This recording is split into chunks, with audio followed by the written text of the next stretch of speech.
Welcome to the Deep Dive. Today, we're opening a door that, well, most of us tend to keep locked. It doesn't lead where you might think, it's not consciousness exactly, or memory. It leads into the hidden architecture, the deep structure of the human mind itself. These psychic structures, they basically dictate every desire, every action, even the moments of rest you allow yourself. Let's start with something real deliberately provocative. You, right now listening, you probably believe you're sovereign, autonomous, right? Free. But what if I told you you're actually the most relentlessly surveilled person in history? And here's the toughest part to swallow. You installed the guard. Yourself. See, every stable culture, every civilization that lasts, it survives through one pretty brutal mechanism: internalized control, repression. And this control doesn't primarily come from the state, the laws. It comes from the very first source of love. That moment, that tiny moment, a child learns not to scream when they want something, not to demand when they need, not to touch something out of pure curiosity. That is the microscopic hinge. That's where the inner jailer takes root. Okay, hold on. That's a pretty harsh calculation. Love it as colonization. That feels strong. But if we are talking about this internal architecture, this sort of psychic panopticon turning us against our instincts, what is this structure specifically, and why does it seem to originate so intensely with parents, the people we needed most? Right. We absolutely have to talk about this Superego, the Superego. And it's really, really crucial to understand what it isn't. It's not your conscience. It's not some kind of inherent wisdom you're born with. No. Think of it more like a Himalaya. A psychic implant, a foreign agent, really, installed back in childhood, but disguised as guidance. It is quite literally an internalization of external power. And it speaks only with the voice, the tone, the shame, maybe the solid disapproval of your earliest caregivers. And its mission, let's be clear, it's not there to protect you. Its mission is to protect what our sources call the order, that fragile agreement, that structure that keeps civilization ticking and, chaos away. And how is it installed? Through conditional love. I'll praise you, I'll nurture you if you are good. That's the knife edge. You essentially traded your wild, instinctual self for the absolute necessity of being accepted, of being loved by the tribe. But I have to push back a bit on the severity there, that metaphor. Colonization, doesn't every child need some boundaries? Isn't some guidance just necessary? Learning to wait, learning empathy, how to function. If we don't teach limits, how does a person even operate in the world? Calling that necessary guidance colonization, it sounds almost overly deterministic. Like we're all just permanently damaged goods from the start. Well, it tips into colonization when the no isn't just about behavior, right? When it becomes kind of a surgical strike against the child's fundamental being. Think about the specific bricks that built your prison.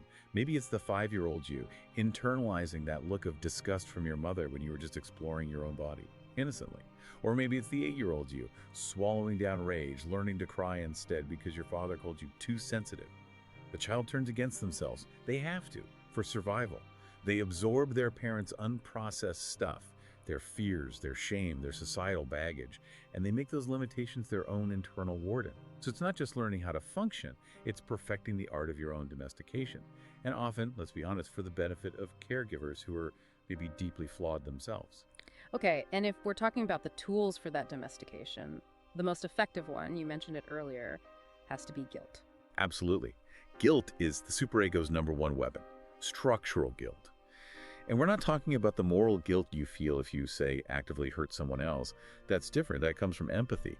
No, this is that deep, crushing shame for just wanting something disruptive, for imagining quitting your job on a miserable Monday morning, or for being totally, utterly unproductive, just lazy on a Tuesday afternoon. Why not? Or for, resenting someone you're supposed to love, culturally required to love, like a parent or a sibling. This guilt, it's pure system maintenance. It keeps you on the path, productive, obedient. It punishes the desire itself. And what's really striking is how neatly this internal structure mirrors the external ways society controls us. You mentioned surveillance earlier, social credit scores, algorithms, that constant feeling of being watched online. There seems to be a clear line drawn between that external network of power, what thinkers like Foucault called the panopticon, and this internal psychic structure, the superego. Exactly. The sheer genius, or maybe the horror of the superego, is that it makes the external panopticon almost redundant. You don't actually need a boss standing over you or an algorithm shaming you for scrolling social media during work. Your superego does it instantly, way faster. It's been whispering, you're not good enough, or you're an imposter, or you have to earn your rest since you were tiny. You become your own perfect jailer. You police your own productivity. You carefully curate your online persona to manage how others see you. You send yourself these little mental emails about discipline and responsibility long before anyone else even thinks of checking in. The system is designed to punish even the thought of stepping out of line. Which raises a really critical question then about what happens when we comply perfectly.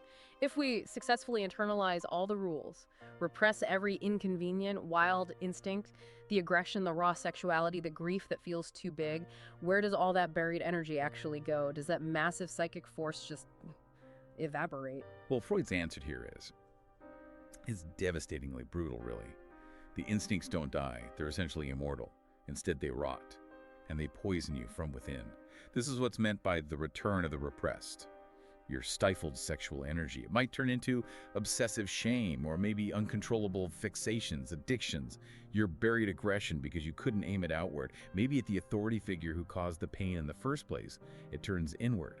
And that manifests as crippling anxiety, perhaps neurosis, chronic fatigue, or that deep, heavy depression so many feel. So the really devastating insight here is that civilization isn't just costly. It's fundamentally built on the corpse of individual happiness. That's a stark way to put it, but we traded raw joy for stability. We traded authenticity for obedience. And we call that whole process maturity. Wow. Okay, so to really get our heads around the sheer energy needed to maintain that whole internal prison system, we probably need to dig a bit deeper into those fundamental forces driving us, right? The ones warring inside. That's exactly. Yeah. Now we get to the big players, the two internal gods, if you will, Eros and Thanatos. Eros is the life drive. It's that urge towards connection, creation, pleasure, fusion. It wants to live fully, build things, merge with others, love, sex, community. That's Eros. Yeah. Then there's Thanatos, the death drive. It sounds grim, but it's the urge towards separation, destruction, control, yes, but also annihilation, returning to an inorganic state. Now, Thanatos sounds purely negative, but it's also the force behind our drive for mastery, for control, for order, strangely enough. And culture. Culture is like a master alchemist. It doesn't get rid of these powerful forces. It can't. Instead, it weaponizes them. It redirects them through something called sublimation. Sublimation. So that's the process where culture basically takes that raw, potentially dangerous instinctual energy and channels it towards goals that are seen as socially acceptable, even valuable. Precisely. Spot on. Culture takes your raw lust, your eros, and says, whoa, that's dangerous, can't have that running wild. But you can channel it into writing epic poetry. Or maybe starting a multi-million-dollar company. Port it into ambition. It takes your aggression, your rage, Thanatos, and says, don't you dare aim that at the system or at authority. Turn it inward. Punish yourself instead, or channel it into becoming the most ruthless competitor in your field. Crush the opposition. See? The energy gets imprisoned, yes, but it's put to work. Harnessed for the benefit of the collective, for progress. And this ties into something really compelling that comes up, how the warden, the superego, has evolved. It's gotten sneakier. The modern superego, it doesn't always sound like some stern Victorian moralist anymore, does it? It often speaks the language of, well, liberation, therapy speak. Which makes the cage so much harder to even recognize. Oh, absolutely. The cage has new wallpaper now. Very fashionable wallpaper. The modern superego doesn't necessarily say you're sinful. No, it says you're not doing enough inner work, or you need to align with your highest self. That's how I say you're lazy. It says, you seem to be failing to optimize your personal energy. Implying that failure points to some deep psychological block you urgently need to fix. Probably by buying a course. You see this everywhere, especially in so-called hustle culture or even wellness circles. Wellness gurus pathologize simple rest. Exhaustion isn't just a sign you've overworked. It's reframed as burnout, a personal failing, a condition to be optimized, overcome through more effort, more self-monitoring, not honored as a legitimate need to just stop. Your self-love now has to be marketable. Your passions, they better generate income. Your boundaries are fine as long as they don't inconvenience anyone else's productivity goals. And the ultimate trap here seems to be that our attempts to rebel often just end up serving the superego anyway, just in a different outfit. Like the person who rejects a really strict religious upbringing only to become an equally judgmental atheist who spends all their time calling believers stupid or deluded. It's the same intense judgmental energy, isn't it? The superego is still running the show, just with a new self-defined rulebook. Exactly. And the system rewards this kind of domestication with massive praise, huge praise. We get called mature, functional, resilient. Buzzwords, right? We might get to the corner office, Those the stable relationship, the nice house, all the markers of success.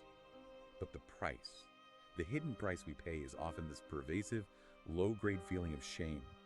Shame just for being alive, for wanting things, for taking up space. And this brings us right to the core, doesn't it? The unbearable weight of that sacrifice. We give up the raw, inconvenient, authentic parts of ourselves, not just for physical safety from chaos out there, but for something much deeper, more visceral, the fundamental need for belonging. We're pack animals after all. Culture offers a deal, essentially. Give up your disruptive desires, your messy, inconvenient truths, and we'll let you stay. You can be part of the pack, safe in the warmth. True freedom, on the other hand, well, it seems to require being willing to face being called selfish, unstable, maybe even immoral or a failure by the standards of the pack. It requires being willing to risk losing the love of those who made you, especially if their love was always conditional on your performance, your compliance. Freedom, real freedom, often comes with a kind of exile, not applause. Which lands us right in that crucial tension, the one Freud himself never really resolved, did he? If the superego, this structure that seems necessary for cooperation, for delayed gratification, for law and order if it's silenced entirely, what's left? Do we just want freedom without consequences? We want to scream and still be loved, quit our jobs and still be respected. But is the total absence of that internal warden just chaos? A terrifying void, an animal with no map, maybe even prone to self-destruction. That is the unbearable choice. It seems there's no neat solution. Repression breeds neurosis, anxiety, that dead feeling inside. But total liberation might just breed chaos, maybe annihilation, the tension between instinct and culture. It never really ends. It's the human condition, perhaps. So maybe the key isn't to destroy the warden, because as you say, that risks self-destruction or social chaos. Maybe the key is to achieve indifference. The superego doesn't really fear your outright rebellion. It kind of thrives on that drama, that internal conflict. Keeps it employed, you know. What truly terrifies it, perhaps, is when you stop caring about its judgment. When you stop negotiating with that critical voice in your head. When you stop needing its permission to simply exist. When you can finally look at that voice and say, okay, I see you, I hear you, but you are not me. And I'm not taking your call today. So this whole deep dive really forces us towards a core realization, doesn't it? That your anxiety, that constant background hum of self-criticism, the shame you feel for your own simple wants, maybe it's not a glitch in the system. Maybe it is the system working perfectly, designed to make you obedient, productive, and just a little bit ashamed of your own messy, vibrant aliveness. Exactly. So we want to leave you, the listener, with this final, maybe profound question to carry with you. Mull it over. Who are you, really, when no one is watching? And I mean, no one, not even the ghost of your parents, not the algorithm, not the imagined gaze of the modern productivity coach. Who are you when you stop performing healing, stop performing self-improvement, and just stop asking for permission to want what you want? Yeah, don't rush to find an answer. Maybe just sit with the silence where that answer might be. That little tremor you might feel in the stillness. Maybe that's where your actual self still lives, untamed. Remember, you weren't born to be good in the way culture defines it. You were born to be whole. Eros and Thanatos, pleasure and destruction, light and shadow, all of it. Culture will likely never love that complete, messy version of you. But perhaps, finally, you can.